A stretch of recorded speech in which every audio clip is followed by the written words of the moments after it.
Salam əziz şagirdlər və abituriyentlər. Bugün DİM Kimya Test Toplusu 2025 nəşrindən kimyanın ilk anlayışları bölməsinə aid maddələr, xassələri, təsnifatı, qarışıqlar və onların ayrılması üsullarından 1-dən 20-yə qədər olan test tapşırıqlarına baxacağıq. Başlayaq birinci sualdan. Distilə ilə ayırma üsulu əsasən maddənin hansı xassəsinin müxtəlifliyinə əsaslanır? Burada distilə üsulu bildiyiniz kimi homogen qarışıqların ayırma üsullarından biridir. Homogen qarışıqlar bir-birində həll olan maye qarışıqlara əsasən götürülür. Nümunə olaraq biz burada spirtlə suyu göstərə bilərik və bu zamanda qaynama temperaturunun müxtəlifliyinə əsaslanır. Hansının qaynama temperaturu daha aşağıdırsa, birinci olaraq o üsulda, ayırma üsulunda əvvəlcə kolbayad olur, daha sonra isə qaynama temperaturu daha çox olan ayrılacaq. Deməli, burada nə oldu? Qaynama temperaturunun müxtəlifliyi. İkinci sual. Durultma ilə ayırma üsulu əsasən maddələrin hansı xassəsinin müxtəlifliyinə əsaslanır? Durultma üsulu heterogen qarışıqların ayırma üsullarından biridir. Heterogen qarışıqlar bir-birində həll olmayan müxtəlif cinsli qarışıqlardır. Burada əsasən maye, amma bir-birində həll olmayan qarışıqlar, misal üçün bitki yağı ilə suyu göstərə bilərik və bu zamanda məlum olduğu kimi sıxlıqlar bir-birindən fərqli olacaq. Doğru cavab C variantı. Üçüncü sual. Xromatoqrafiya ilə ayrılma üsulu əsasən maddələrin hansı xassəsinin müxtəlifliyinə əsaslanır? Adsorpsiya qabiliyyətinə əsaslanır. Adsorpsiya qabiliyyəti də burada bir maddənin başqa maddənin səthi tərəfindən udulmasına deyilir. Doğru cavab B variantı olacaq. Dördüncü sual. Hansı kimyəvi işarə bəsit maddəni göstərir? Bəsit maddələrdə biz sadəcə bir element atomundan söhbət edirik, ancaq mürəkkəb maddələrdə isə 2 və daha çox element atomlarından söhbət gedir. Və burada biz variantlara baxdıqda B variantında hidrogen, C variantında xlor, D variantında azot, digərində də brom göstərilmişdir. Burada da bu maddələri yazarkən hər birinin indeksində, yəni ayağında deyirik, loru dildə indeksində 2 yazılır. Hidrogenin indeksində 2 olmalıdır, xlorun indeksində 2 olmalıdır, azotda, eyni şəkildə bromda da 2 indeksdə yazılmalıdır. Ancaq neon təsirsiz qazlara aid olduğu üçün bunda heç bir indeks yazılmayacaq və bəsit maddələrə aid olacaq. Növbəti sual 5-ci sualda hansı kimyəvi işarə bəsit maddəni göstərir? Burada da yenə də təsirsiz qazı götürəcəyik. Burada da variantda Y variantı göstərilmişdir. Digərlərinin hər birində 2 indeksində yazılmalıdır. N2, xlor 2, flor 2 və iod 2. 6-cı sual. Bəsit maddələri müəyyən edin. Bəsit maddələr yalnız bir element atomundan ibarət olanlardır. Mürəkkəb maddələr isə 2 və daha çox element atomundan ibarət olan maddələrə deyilir. A variantında H-xlor 2 element atomu var.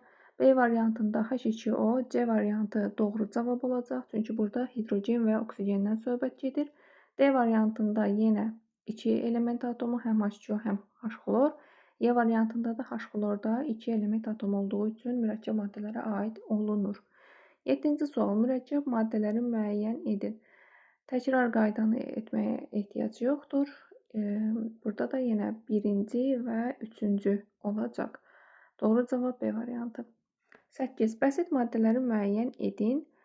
Birinci dəmiri götürəcəyik. 1 element atomu var və H2O-da 2 element atomu, Fes 2 element atomu və 4-də isə kükürddə yenə də 1 element atomu olduğu üçün doğru cavabımız 1 və 4. Nəcib qazı müəyyən edin. Təsirsiz qazların digər adı da nəcib qazlardır. Nəzəri bölmədə bu haqda danışacağıq. Kitabdan, dərslikdən və saitlərdən də oxuya bilərsiniz. Nəcib qaz neon olacaq. 10-cu sual. Nəcib qazı müəyyən edin. Burada da yenə də arqon olacaq. Helium, neon, arqon, kripton, ksenon və radon təsirsiz qazlara və yaxud da digər adı ilə nəcib qazlara aid edilir. 11-ci sual. Hansı element 2 atomlu bəsit maddə əmələ gətirir? 2 atomlu bəsit element, yəni indeksində 2 yazılan elementləri yada salırıq. Burada da N2 olacaq. Azot N2 formasında yazılır. Karbon C hərfi, silisium Si, dəmir ferrumdur. Digəri də heliumda He şəklində yazılır. Doğru cavabımız oldu A variantı. Keçək növbəti suala. Hansı element 2 atomlu bəsit maddə əmələ gətirmir? Sualın şərtinə diqqətlə baxırıq. Oksigen O2 şəklində yazılır. Azot N2, xlor 2 şəklində yazılacaq. Silisium isə 2 atomlu bəsit maddələrə aid edilməyəcək. Hidrogen də H2 şəklində qeyd olunacaq. Doğru cavab silisium. 13. Metalı müəyyən edin. Metal. Flor qeyri-metallara aiddir. Oksigen qeyri-metallara aiddir. Dəmir artıq burada metala aid olacaq. Hidrogen qeyri-metaldır. Yod da 7-ci qrupda yerləşən qeyri-metallara, halogenlərə aid edilir. 14-cü tapşırıq qeyri-metalı müəyyən edin. Burada artıq bizdən 13-cü sualın əksini istəyir. Sink metallara aiddir, dəmir metallara aiddir, natrium metallara aiddir. Oksigen qeyri-metaldır, alüminium da metallara aid olur. Nəzəri hissədə bu barədə daha ətraflı danışacağıq. 15. Dəmirlə kükürddən ibarət qarışıqdan dəmiri necə ayırmaq olar? Bilirik ki, dəmir maqnit xassəsi olan bir elementdir. Buna görə də biz əvvəlcə nə edə bilərik? Maqnitin köməyi ilə dəmiri ayırarıq və kükürt də yerdə qalacaq. Deməli, D variantı. Süzməklə ayırmaq olmaz, buxarlandırmaqla ayırmaq olmaz. İkisi də bərk halda olan maddələrdə kükürt də bərkdir, dəmir də bərkdir. Digər üsullarla da etmək olmayacaq. 16. Bəsit maddələr verilmişdir. Duda. Duda karbondur. C hərfi ilə işarə olunur. Ozon oksigenin allotropik şəkil dəyişmələrindən biridir. O3 şəklində yazılır. Qrafit yenə də karbona aiddir. Karbonun allotropik şəkil dəyişmələrindən biridir. Və digər oksigen O2 şəklində yazılır. Qırmızı fosforda fosfor P. Bu maddələrin tərkibində neçə kimyəvi element daxildir? Karbon, oksigen, yenə karbon, yenə oksigen və fosfor. Cəmi neçədən oldu? Karbon, oksigen, fosfor. 3. Çünki oksigenlə ozon eyni bir elementin allotropik şəkil dəyişmələridir. Duda ilə, yəni hislə qrafit də karbon elementinin allotropik şəkil dəyişmələrinə aid edilir. 17-ci sual. Xörək duzu və çay qumu qarışığını bir-birindən necə ayırmaq olar? Demək, əvvəlcə xörək duzunu ayırmaq istəyirik. Buna görə nə edəcəyik? Su əlavə edəcəyik. Variantlara baxırıq, su hansında var? Olmayanları ixtisar edirik. Əvvəlcə su ilə qarışdırırıq. Bu zaman xörək duzu ilə su bir-birində qarışacaq. Daha sonra süzürük. Süzdükdən sonra isə buxarlandırırıq. Proses zamanı süzdükdə qum, çay qumu qalacaq filtr kağızının üzərində. Aşağı hissə, yəni süzdüyümüz qaba filtrat deyirlər həmin o mayəyə. Filtratda xörək duzu ilə su qarışığı olacaq. Xörək duzu ilə su qarışığını da ayırmaq üçün buxarlandırma üsulundan istifadə olunur. Doğru cavabımız A variantı. 18. 4 valentli elementin oksidinin molyar kütləsinin oksigenin molyar kütləsinə olan nisbəti 2-yə bərabərdir. Bu elementin nisbi atom kütləsini müəyyən edin. Məsələ həll edəcəyik. Hissə məsələni başa düşə yazaq. 4 valentli elementin oksidi. 4 valentli elementdən söhbət gedirsə biz bilmirik hansı elementə aiddir. Biz burada yazacağıq X elementi. X elementi 4 valentlidir. Rum rəqəmi ilə yazılır bildiyiniz kimi. Bu zaman oksiddən söhbət gedirsə əgər XO şəklində yazılır. Oksidlər biri oksigen olmaqla 2 elementdən ibarət olan maddələrə oksidlər deyilir. Yəni mütləq yanında nə olmalıdır? Oksigen olmalıdır. Molyar kütləsinin daha sonra oksigenin valentliyi hər zaman istisna hallar var. Onları çıxmaq şərti ilə 2-yə bərabər olur. Biz burada bu oksidin formulunu təyin etməliyik. Bu zaman nə edirik? Çarpazlaşma üsulundan istifadə edirik. Çarpazlaşma üsulunda oksigenin valentliyi düşəcək X-in indeksinə. X-in valentliyi də düşəcək oksigenin indeksinə. Bu zaman X2O4 şəklində bir formula alınacaq.